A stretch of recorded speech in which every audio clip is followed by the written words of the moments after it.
ओम श्रीमाता श्रीमहाराज्ञी श्रीमत्सिंहासनेश्वरी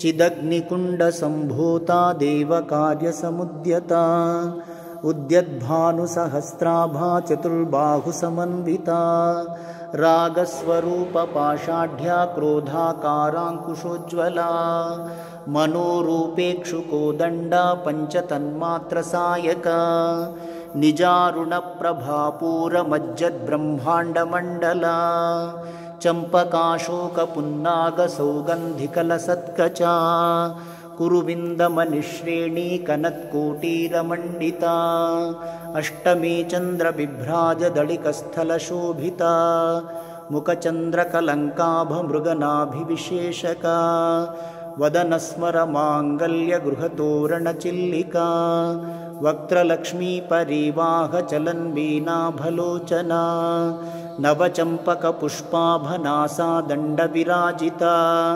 ताराकान्तितिरस्कारिनासाभरणभासुरा ॐ श्रीं ललिता परमेश्वरी श्री श्री शारदा देव्यै नमः।